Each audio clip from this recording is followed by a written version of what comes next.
Bonjour à tous, donc aujourd'hui je vais vous faire une petite vidéo et appliquer les conseils de quelqu'un que j'ai rencontré, de quelqu'un de formidable, un jardinier du Cantal, que vous pouvez retrouver sur YouTube sous le nom de Potager du Bienheureux, si je ne m'abuse. Bref, je vous mettrai le lien en commentaire afin de pouvoir partager et liker sa vidéo. Perte d'équilibre normale, voilà, donc ici c'est ma plus petite serre, une serre qui a environ 4 ans. Une bâche changée suite à une averse de grêle l'année dernière et du coup dans celle-ci j'y mets des pieds de tomates, des aubergines et tout ce qui est melon, cucamelon, vous savez ces petites pastèques très à la mode qui ont un goût de concombre et qui font des super salades trop mignonnes. Pour vous montrer les avantages d'une serre et effectivement les avantages d'une serre dans le Cantal, pardon je suis encore une grosse débutante mais c'est pas grave, voilà. Alors ici on est sur un plant de tomates marmande, comme vous le voyez bien en fleurs, super bien développé.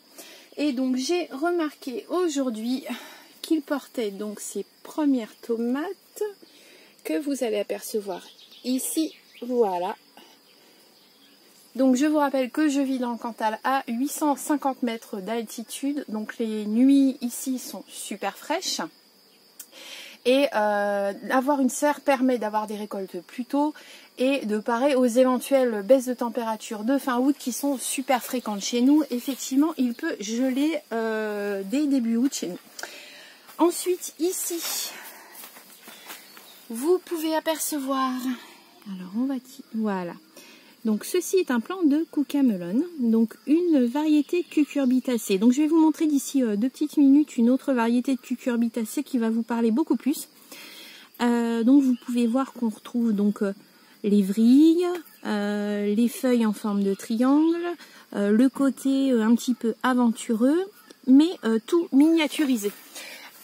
C'est une petite plante que j'ai découvert donc grâce aux réseaux sociaux, donc voilà un des avantages de ces réseaux sociaux en plus des rencontres en vrai et que je cultive depuis l'année dernière. J'en avais mis un plan en me disant on va tenter, on va pas non plus faire de débordement, on va tenter un plan de cucamelon. Et il se trouve que toute la famille a adhéré puisque vous pouvez aussi les utiliser comme des cornichons et les faire comme des cornichons. Pour vous montrer donc la différence entre le plant de cucamelon et une cucurbitacée classique, on arrive. Voici un plant de melon.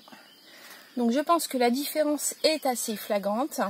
Alors comme vous pouvez le voir, je viens d'arroser puisque sous serre il faut vraiment veiller à un arrosage quasi quotidien au début de plantation, pour que les racines vraiment s'ancrent dans le sol le plus profondément possible.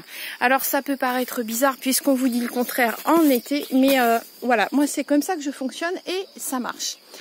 Vous pouvez apercevoir ici mon rang de petits fruits et je vous invite à visiter. Donc toujours évidemment un paillage assez important, donc déjà ça limite l'expansion des mauvaises herbes et en plus ça garde l'humidité du sol. Ici, donc voilà, vous pouvez voir la différence avec l'intérieur de la serre. Donc toutefois, on voit les fleurs qui sont en train de se former. Je dirais qu'on a environ 15 jours, 3 semaines d'écart. Donc ça peut vraiment être conséquent, surtout en fin de saison, pour le mûrissement des fruits.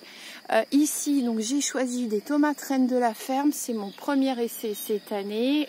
Visiblement, sur différents sites de cultiveurs de tomates, j'ai pu voir qu'elles étaient assez goûtues et surtout qu'elles se conservaient bien. Là-bas au fond, donc vous ne les voyez peut-être pas spontanément, en plus du liseron, nos plants de cornichons. Et puis donc, mes petits fruits.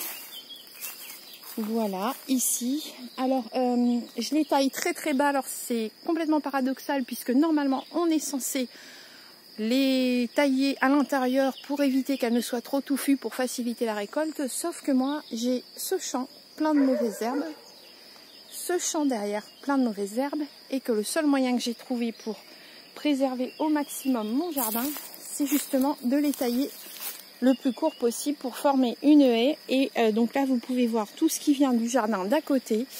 C'est un petit peu catastrophique, mais voilà, c'est un des inconvénients de vivre à la campagne et il faut accepter cet inconvénient. Ensuite, on remonte. On fait un petit peu le point sur le bac à bordel. Tout se porte à merveille. J'ai même pris le temps de repiquer ici des boutures de citronnier.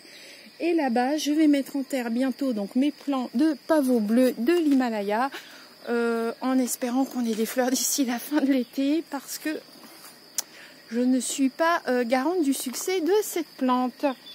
Et ici, donc bien sûr, elle a besoin d'être désherbée et finir de pailler. La serre principale, où il y a environ 30 pieds de tomates, une dizaine de pieds d'aubergines, une dizaine de pieds de poivrons.